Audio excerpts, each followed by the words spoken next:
Hello friends, story channel में आप सबका स्वागत है। आइए सुनते हैं और एक नई कहानी। मेरा नाम शबनम है और यह मेरी दूसरी शादी है।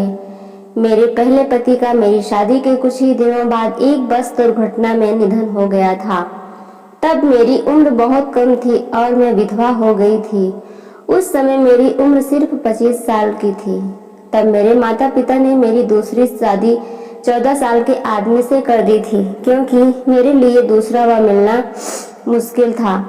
मेरे पति मुझसे उम्र में बहुत बड़े हैं और अक्सर काम में व्यस्त रहते हैं। जब वह घर आते हैं तो खांसी का बहाना करके जल्दी सो जाते हैं। उनके होने के बावजूद मुझे वह सुख नहीं मिल पा रहा था जिसकी मैं हकदार थी। मैं रात भर उनके प्यार के लिए तड़पती रहती थी, लेकिन मेरे पति मुझे वह खुशी नहीं दे पा रहे थे। मेरे पास पैसों की कोई कमी नहीं थी, हमारे घर में सारी सुख सुविधा थी, लेकिन मुझे पति का प्यार नहीं मिल रहा था। हर औरत की तरह मुझे भी अपने पति से प्यार की जरूरत थी। मैं दिन भर घर में आराम करती, क्योंकि घर का काम करने के लिए मेरे पति ने एक नौकर रखा हुआ था। एक दिन जब हमारा नौकर बीमार पड़ गया तो उसने अपने युवा बेटे को कुछ दिनों के लिए काम पर भेज दिया। अगले ही दिन उसका बेटा घर आया और जब मैं उसे देखा तो मैं उसे देखती ही रह गई। वह इतना खूबसूरत था कि मुझे यकीन ही नहीं हो रहा था कि वह एक नौकर का बेटा है। उसकी मजबूतियां और गोरा रंग और नीली आंखें देखकर ऐसा लग रहा था जैसे वह कोई फिल्मी हीरो हो। मैंने उसे देखकर सोचा कि वह किसी राजा का बेटा होगा। मैंने उसे लगातार देखी जा रही थी। फिर उसने मुझे बताया, मैं मुकेश जी का बेटा आदित्य हूँ। मेरे पिताजी की तबीयत खराब है, इसलिए उन्होंने मुझे यहाँ काम करने भेजा है। मैं कुछ दिनों तक यहाँ रहकर अपने काम के करूँगा और आपको कोई शिकायत का मौका नहीं दूंगा। जैसे मेरे पिताजी पूरी ईमानदारी से यहाँ काम करते थे, वैसे ही मैं भी अपना काम पूरी निष्ठा से करूँगा। फिर मैं आदित्य को अंदर आने के लिए बोली और खुद जाकर सोफे पर बैठ गई। जब वह अंदर आया तो मैंने उससे पूछा, तुम्हारा नाम क्या है और तुम क्या काम करते हो? क्या तुमने पहले भी कहीं काम किया है और तुम्हें काम करने का तरीका पता है? तब वह युवक मुझसे बोला, मालकिन मैं अभी अभी तो आपको अपना नाम बताया कि मेरा नाम आदित्य है, और रही बात काम की तो मालकिन मैं घर के सारे काम अच्छे से करता हूँ, आपको मुझसे कोई शिकायत नहीं होगी। अब मैं आदित्य की तरफ रोमांटिक नजरों से देखा और कहा, अच्छा, और हंसते हुए बोली, ठीक है, तुम घर का काम करते हो, लेकिन क्या तुम्हें पता है कि घर के काम से ज्यादा जरूरी होता है अपने मालिक या मालकिन को खुश करना? क्या तुम अपनी मालकिन को खुश कर सकते हो? जो कुछ भी मैं कहूँगी क्या तुम उसे मानोगे? क्या तुम अपनी मालकिन की प्राइवेट इच्छाएं पूरी करोगे? आदित्य ने मुझे चौंकाते हुए कहा, मैं अपना काम पूरी ईमानदारी से करूँगा और आपको अपने काम से खुश करने की कोशिश करूँगा। फिर मैं आदित्य को उसका काम समझाया और काम समझाने के बाद आदित्य ने काम शुरू किया। वहाँ मन लगाकर काम कर रहा था, लेकिन अब मेरी नज़रें हमेशा इस पर लगी रहती थी। मैं अक्सर सोफे पर बैठकर उसे एक तक देखती रहती थी। मुझे नहीं पता मुझे क्या हो गया था। जब भी आदित्य थोड़ी देर के लिए बाहर चला जाता तो मुझे उसकी कमी महसूस होती। मुझे वह बहुत पसंद आने लगा था और अब मुझे उसके पास जाने की इच्छा होने लगी थी। मैं चाहती थी कि आदित्य मेरी शारीरिक जरूरत को भी पूरा करे। जब से मैंने उसे देखा था तभी से मेरे दिन की शांति और रात की नींद उड़ गई थी। एक दिन मेरे पति को काम के सिलसिले में बाहर जाना पड़ा, लेकिन वह बहुत नाराज थे। परेशानी का कारण पूछी तो उन्होंने मुझे बताया, पहले जब भी मैं काम के लिए बाहर जाता था तो मुकेश काका तुम्हारे पास होते थे, इसलिए मुझे कोई चिंता नहीं होती थी। मुकेश काका का नाम सुनते ही मैंने अपने पति से कहा, कोई बात नहीं, मुकेश काका नहीं है तो आदित्य तो है ना। आप बेफिक्र होकर अपने काम पर जाइए और मेरी बिल्कुल भी चिंता मत कीजिए। मैं यहाँ आराम से रहूँगी। आदित्य भी हमारा नौकर है और वह भी अपना काम पूरी ईमानदारी से कर रहा है। वह भी मेरी अच्छी तरह से देखभाल करेगा। आपको किस बात की चिंता है और मैं अपनी देखभाल खुद भी कर लूँगी। फिर मेरे पति ने आदित्य को उसका काम समझाया और मुझे छोड़कर कहीं भी न जाने की हिदायत दी।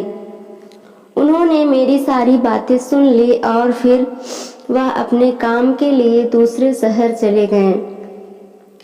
अब पति के जाने के बाद मैं आराम से कमरे में बैठकर मोबाइल पर वैसे वीडियो देख रही थी, लेकिन आज मुझे मोबाइल पर वैसे वीडियो देखने का मन नहीं था, क्योंकि मैं हर रोज़ वैसे वीडियो देखती थी और आज मुझे वह सब असल में करना था। मेरी 2 शादियाँ हो चुकी थी, लेकिन अब तक मैं बाहर किसी के साथ वह सब नहीं किया था। अब जब से मैं आदित्य मेरी तरफ ध्यान नहीं दिया, अब मेरी बेचैनी बढ़ती जा रही थी। और फिर एक दिन मैं आदित्य को अपने कमरे में बुलाया और अपने दिल की सारी बातें बताने का फैसला किया। जब मैं उसे सब कुछ बता रही थी तो उसने मेरी बातें चुपचाप सुनी और फिर कमरे से चला गया। मैं बस उसे देखते रह गई। मुझे समझ नहीं आ रहा था कि आदित्य को कैसे मनाऊं। मैं उस पर जबरदस्ती नहीं कर रही थी। मेरी चाहत थी कि वह अपने दिल से मुझसे प्यार करे, लेकिन ऐसा हो नहीं रहा था। अब मेरा दिल और दिमाग सिर्फ आदित्य के ख्यालों में डूबा रहता था। उसके बिना मुझे कुछ नहीं अच्छा लगता था। मैं किसी की भी कीमत पर उसके साथ सब कुछ करना चाहती थी। मैंने कई बार उसे अपनी भावनाओं को बताने की कोशिश की, लेकिन उसने मेरी बातों पर ध्यान नहीं दिया और अपने काम में लगा रहता। मुझे समझ नहीं आ रहा था कि उसे अपने करीब कैसे लाऊं। इसी सोच में डूबी थी कि अचानक मेरे दिमाग में एक तरकीब आई। मैं बिस्तर से उठकर अपने कपड़े उतारे और ऊपर केवल ब्रा पहनी और नीचे ऐसे कपड़े डाले जिससे मेरा शरीर साफ दिख रहा था। फिर मैं कमरे से बाहर और सीढ़ियों से नीचे उतरने लगी, क्योंकि मेरा कमरा ऊपर की मंजिल पर था और आदित्य नौकरों के कमरे में सो रहा था। सीढ़ियों से उतरते हुए मैंने जानबूझकर खुद को गिरा दिया और जोर से चिल्लाने लगी। मेरी आवाज़ सुनकर आदित्य तुरंत दौड़ता हुआ आया और मुझे जमीन पर गिरा हुआ देखकर घबरा गया। उसने कहा, अरे मालकिन, आपको क्या हो गया है? आप कैसे गिर गईं? मैं रोते हुए उसे बताया कि पानी पीने के लिए नीचे आ रही थी, तभी अचानक मेरा पैर फिसल गया और मैं सीढ़ियों से गिर पड़ी। फिर मैंने उससे कहा, मुझे अब बहुत दर्द हो रहा है और मैं कुछ नहीं कर पा रही हूँ। मेरी हालत देखकर उसने कहा, मालकिन, आप धीरे धीरे उठने की कोशिश कीजिए और अपना हाथ मेरी कमर पर रखिए, मैं आपको मदद करूँगा। मैंने कहा, मुझे बिल्कुल भी हिलने की हिम्मत नहीं हो रही है, और ऐसा कहते हुए फिर से रोने का नाटक करने लगी। अब मेरे पास कोई और रास्ता नहीं था। तब उसने मुझे उठाया और मुझे मेरे कमरे में ले जाने लगा। मैंने बहुत तंग कपड़े पहने थे, जिससे मेरा शरीर आदित्य के शरीर से लग रहा था। जब भी मेरा शरीर उसके स्पर्श में आता, मुझे ऐसा लगता मानो मुझे स्वर्ग का सुख मिल गया हो। आप मेरी हर इच्छा पूरी होने वाली थी और मैं अंदर से बेहद खुश थी। आदित्य मुझे गोद में लेकर एक एक करके सीढ़ियों पर चढ़ रहा था मैं उसके चारों ओर अपनी बाहें डालकर और फिर उसके कंधे पर रख कर बस उसे देख रही थी। लेकिन उसकी ओर देखकर मुझे ऐसा लगा कि शायद उसे भी मैं पसंद आने लगी हूँ। आदित्य मुझे जल्दी से कमरे में लेकर आया और मुझे बिस्तर पर लिटा दिया। उसने मुझे बिस्तर पर लिटाया, लेकिन उसके मुंह से दूर जाने के डर से मैं घबरा गई। मैं जल्दी से उसके शर्ट पकड़कर उसे अपनी ओर खींचा और बोली, आदित्य मुझे छोड़कर मत जाओ। मैं तुम्हारे बिना क्या तुझे मेरी पीड़ा दिखाई नहीं देती? लेकिन इस बार उसने मेरी बातों पर कोई ध्यान नहीं दिया। वहाँ बस इतना बोला, मालकिन आप आराम करो, मैं अभी डॉक्टर को बुलाता हूँ। और यह कहकर वह कमरे से बाहर चला गया। और 2 घंटे बाद आदित्य घर वापस आया और उसके साथ एक महिला डॉक्टर भी थी। डॉक्टरनी ने मुझे चेकअप किया और बोली, आपको सिर्फ दर्द हो रहा है, बाकी सब ठीक है। मैं आपको 3 दिन के लिए दर्द की दवाई लिख देती हूँ, आप इसे लेकर आराम करिए, कुछ दिनों में आप ठीक हो जाएंगे। डॉक्टरनी ने मुझे दवाइयाँ दी और चली गई। उसके बाद मैं आदित्य से पूछ लिया, डॉक्टर लड़की कौन है? तब आदित्य ने कहा, मालकिन यह मेरी पत्नी है और यह आपकी बहुत अच्छी तरह से देखभाल करेगी। आपको किसी भी प्रकार की तकलीफ नहीं होगी, आप बस आराम करिए। फिर उसने अपनी पत्नी से कहा, मालकिन अच्छी तरह से देखभाल करना, उन्हें चलने में तकलीफ है, उन्हें बाथरूम ले जाने में मदद करना और उनका हर काम करना। मैं आश्चर्य से आदित्य को देख रही थी।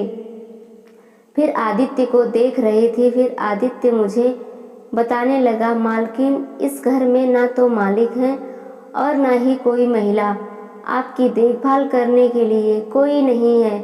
इसलिए मैंने अपनी पत्नी को यहाँ बुलाया ताकि वह आपकी देखभाल कर सके।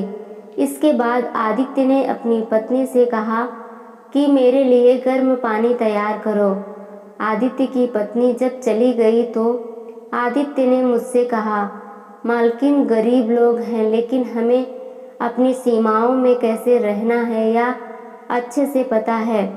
मैं एक शादीशुदा आदमी हूँ और अपनी पत्नी को कभी धोखा नहीं दे सकता। आप अमीर लोग हैं और आपको दूसरों को धोखा देने की आदत होती है। यह कहकर आदित्य यहाँ से चला गया। उसके बाद आदित्य की पत्नी मेरी देखभाल करने लगी। आदित्य घर का काम करता और उसकी पत्नी मेरी देखभाल करती। तो दोस्तों, यह थी हमारी आज की छोटी सी कहानी। आपको यह कहानी कैसी लगी कमेंट करके ज़रूर बताएं। अगर आपको यह कहानी पसंद आई हो तो इसे लाइक करें और अपने दोस्तों के साथ शेयर करें। आगे भी ऐसे ही रोमांचक कहानियों के लिए हमारे चैनल को सब्सक्राइब करें और बेल आइकन दबाना ना भूलें। धन्यवाद।